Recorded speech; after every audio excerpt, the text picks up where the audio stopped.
뉴스 탐구생활 바른 역사. 뉴스를 각별한 시선으로 다시 들여다보는 시간입니다. 뉴스 탐구생활. 오늘은 바른 역사 시간이고요. 사실 역사에 대해서 제대로 우리가 공부하기가 좀 어려웠던 시절이 있었습니다. 이데올로기가 수많은 역사 공부를 방해하는 상황이 있었죠. 하지만 지금은 역사 프리즘 아예 방송에서 우리가 따로 코너를 만들어서 배울 정도로 좀 환경이 좋아졌습니다. 오늘 그래서 저희가 뉴스를 똑바로 들여다보는 시간, 전우용 한국학중앙연구원 객관교수 모시고 이야기 나눠보겠습니다. 교수님 안녕하세요. 네, 안녕하세요. 네, 오늘은 어떤 역사 얘기를 들려주시나요? 오늘 수능 시험일이죠. 네. 얘기되기도 하고요. 네. 또 입시제도 개편과 관해서 이런저런 이야기가 나오고 있어서 다들 이제 대학이 목표인데 대학 가기 좋은 대학 갈 수 있는 선택은 뭘까 이런 얘기하면서 명문고 또는 이제 좀 명문학군 이런 얘기들이 나왔어요. 네. 명문고의 역사. 명문고가 무엇인가? 이런 얘기 좀 해볼까 합니다. 명문고의 역사. 좋습니다. 자, 그러면은요. 지금 우리 사회의 화두 중에 하나가 바로 교육의 공정성인데 명문고라고 하는 것은 그러면 이 교육의 공정성과 어떻게 연결되는 건지 좀 궁금한데요. 공정을 논할 때 생긴 학교는 아니죠. 그렇죠. 그때는 교육의 공정성 이전에 워낙 이제 신교육, 근대 교육에 대한 좀 수요가 적을 때 시작을 했었고요. 네. 또 그런 와중에 하나둘씩 생겨난 근대적 교육기관들에 대해서 그 당대에는 그런 이름을 안 붙였었어요. 네. 그러니까 이제 1960, 70년대 대학 진학이 이제 좀 늘어나면서 이른바 특정 국립대학. 네. 그죠? 그 특정 국립대학 하나였었어요. 그 특정 국립대학 하나. 네. 거기에 학생 많이 입학시키는 그런 학교들을 명문고 역사가 있으면서 그런 학교를 명문이라고 불렀고, 이제 억지로 수를 맞추느라 그랬을 거예요. 공립 5개, 사립 5개 합해서. 어떤 학교들인가요? 5대 공립, 5대 사립 그랬죠. 네. 5대 공립은 어떤 학교고? 그러니까 공립 5개는 잘 아시지만 이제 대한민국을 거의 해방 이후에 한 1980년대, 90년대까지는 쥐고 흔든 두 학교죠. 경기고, 서울고가 이제 둘이었었고요. 네. 그 다음에 순서 잘못 부르면 저 혼나는데. 그래도 그렇죠. 그냥 어떻게 불러야 하니까. 맞아요. 예. 경기, 서울, 경북, 용산, 경동 이렇게 5개를 불렀는데 이 5개의 공립 중에서 경기, 경북, 그 다음에 그건 한국인 학교. 일제강점기에 이제 경성고 제1고보, 경성 제2고보라고 불리던 한국인 다니던 학교였었고요. 한국인들이 다니던 학교. 예, 그러니까 학제가 일제강점기 식민지 시대에는 일본인 학제와 조선인 학제를 차별했기 때문에 이제 중학교에 해당했었어요. 네. 그러니까 경기 경북은 한국인 학교, 서울 용산은 일본인들만 다니던 학교였었고요. 경동은 1940년대에 들어와서 이른바 내설일체를 강화한다고 해서 한일 공동학교로 만들었던 그런 학교였고요. 네. 5대 사립은 대개 이제 사립이니까 선교사가 만든 학교 아니면 이제 한국인들 스스로 만든 학교였죠. 일본인이 만든 학교는 없고. 그래서 배제, 양정, 휘문, 그 다음에 보성중앙. 요 5개를 5대 사립이라고 불렀었죠. 그랬군요. 그러면 이제 이런 명문고라는 개념이 결국 일제강점기 때부터 시작이 된 건데 사실은 교육의 기회가 그 당시에는 그게 많지가 않았을 거 아닙니까?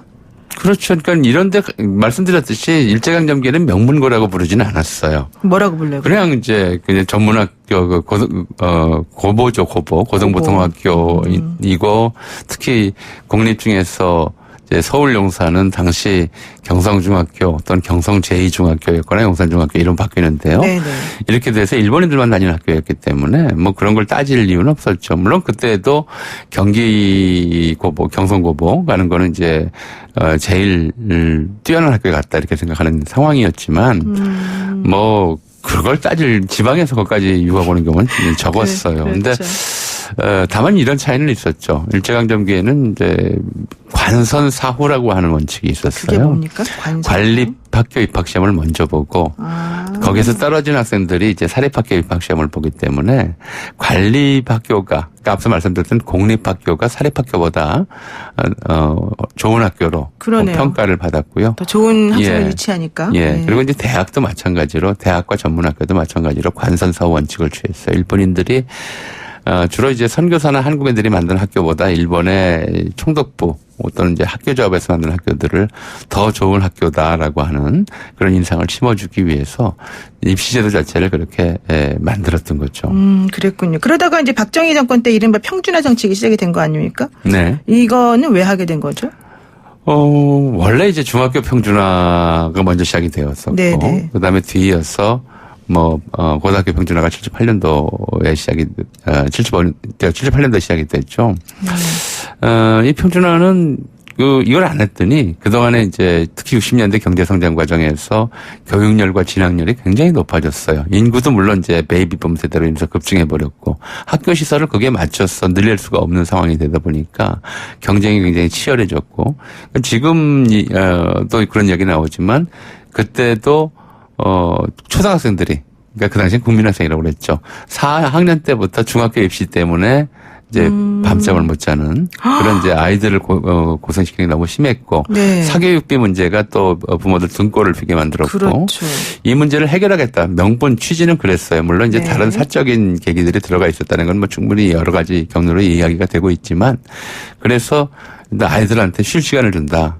또 불필요한 사교육비를 절감한다. 뭐 이런 취지로 먼저 중학교 평준화, 이어서 고등학교 평준화를 했죠. 그때 뭐 박정희 전 대통령의 자제분의 학교 입학을 도와주기 위해서 이렇게 만들었다 이런 얘기도 있는데. 당연히 이제 그런 얘기들이 그거 자체가 목적은 아니었고 그 전부터 평준화 이야기는 나왔었어요. 네, 부수적인 효과였군요. 예. 네. 자, 근데요. 그렇게 하다가 그것 때문에 사실은 이제 강남 8학군이라고 하는 곳이 조금 시작이 된 게 아닌가? 이렇게 평준화 하더라고요. 때문은 아니고요. 네. 평준화 됐을 때 지금 이제 종로 중구 대부분의 이 5대 공립 5대 사립이라고 불렸던 네. 당시 명문고라고 불렸던 학교들이 서울 중심부에 있었어요. 왜냐하면 이 학교들이 설립될 당시에는 서울이 한양도서가 아니었거든요. 네. 그다음에 60년대 들어와서 서울이 외곽으로 확장된 것이라서 학교들이 중앙부에 있었고 이 학교에 가려는 욕심들이 굉장히 컸죠. 욕망이 그렇군요. 컸기 때문에 이건 사실 학맥이라고 하는 건 단지 성 잘 가르친다. 그래서 상급학교 진학하기에 유리하다 뿐만이 아니라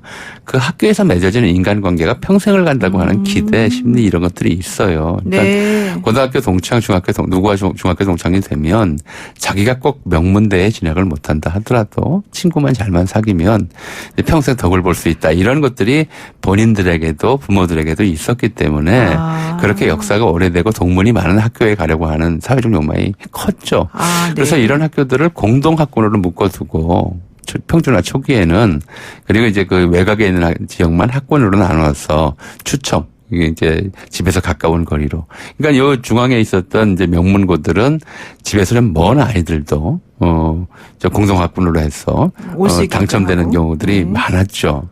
그러다가 1960년대 말부터 이제 강남 개발이 시작되는데 강남 개발 시작 초기 1970년까지는 서울의 한강에 교량이 한강대교 하나하고 1966년에 완공된 이제 그 당시 제2 한강교 양화대교 다리가 두 개밖에 없었어요. 네네. 한강에 다리가 두 개밖에 없는데 강남 개발을 하니까 어떻게 서울에 직장을 다니면서 강남에 그렇죠. 집을 두고 살 수가 있겠어요. 그러니까 사람들이 잘 안 가요. 정부에서 극약 처방을 한 것이 명문고들을 강남으로 이전시킨다라고 하는 것이었고요. 특히 네. 명문고와 입시학원. 그때도 그렇지만 이 교육에 대한 열망, 또 교육을 이른바 계층 이동의 사다리로 이용할 수 있다고 하는 기대 이런 것들이 상당히 높았기 때문에 네. 이건 이제 굉장히 큰 유인 효과가 됐죠. 그래서 그야말로 명문 중에 명문으로 꼽히던 두 개 학교, 경기, 서울. 그리고 이제 사립학교 중에서는 뭐 좀 외곽 쪽입니다만 강남의 번지는 아니고 이렇게 말씀드리면 또 거기 좀 혼날지 모르겠는데 네. 이제 배재, 양정, 휘문 전부 그렇죠. 이제 한강 이남으로 축차로 이전을 했고요. 이게 학부모들을 끌어들이는 효과가 커서 이제 서울, 경기, 휘문을 중심으로 해서 이른바 이제 강남 8학군이라고 하는 신흥 명문 이제 지대가 과거 그 이전에 서울 중앙부에 있었던 공동학군을 대신해서 신흥 명문 교육 지대가 탄생한 것이죠. 그럼 오히려 그 학교들은 더 좋아졌네요. 강남 가서 땅값 엄청 오르고 부자 됐잖아요. 학생들도 엄청나게 공부 잘하는 사람들 많이 오고. 공립학교야 뭐 어차피 이제 그 공공재산이니까 문제가 될 건 없고요. 네, 사립 같은 예, 경우. 그렇게 돼버리니까 학교가 좋아서 이제 학생들을 계속 좋은 학교에 보냈다기보다는 이제 이게 대략 중산층 이상 교육에 대한 관심이 대단히 높고 크고 열정이 크고 또 사교육비로 상당한 이제 돈을 지출할 수 있는 그런 부모의 자제들이 그 학교에 모이게 되잖아요. 그러니까 바로 그 점이 예. 바로 우리가 그 개천에서 육난다는 말이 이제 점점 사라지게 되는 계기가 아닌가. 그렇지. 이렇게 되다 보니까 이제 학원가도 그쪽으로 모이게 되고. 예. 그러니까 이제 교육특구라고 하는 이름이 붙게 되고. 그렇죠. 마치 그 학교를 보내야 공부를 잘할 수 있는 것처럼 이렇게 생각하는 경향들이 특권 의식이 또 생기고. 생겨나고 그 동네에 예. 있는 사람들은. 자기들끼리 모이게 되고. 네. 이런 문제가 생겼어요. 그러니까 쉽게 말하면 이제 강남을 향한 한국인들의 욕망이라고 하는 것이 학군을 통해서 압축적으로 표현이 되었었고요. 네. 이게 이제 그 아이들에게 더 좋은 학교에 갈 기회를 부여했느냐. 뭐 당연히 이제 그런 아이들이 모여서 그렇게 경쟁을 하다 보면 좀 나아지죠. 나아지는 그렇죠. 것도 있는데다가 이렇게 됨으로써 이제 강남과 비강남의 이른바 차별의식, 특권의식, 서로 간에 이제 서로 다르게 생각하는 의식. 그러니까 국민이라는 이름을 우리가 쓴다면 또는 시민이라는 이름을 쓴다면 이 내부에 분열의 씨앗을 뿌리는 분열의식의 씨앗을 뿌리는 굉장히 부정적인 역할들을 한편에서 많이 해왔죠. 그러면은 전두환 정권에 이제 그렇게 됐다가 전두환 정권 때는 또 가외도 금지시키고 내신을 또 도입하기도 하면서 오히려 명문고 신화가 좀 깨졌다 이런 평가도 있던데요. 꼭 그렇지는 않죠. 지금 그렇지 말씀드렸듯이 이제 전통적인 명문이 아니라 이제 강남 8학군을 중심으로 신흥 명문이 형성되는 신흥 과정인데 명문. 네.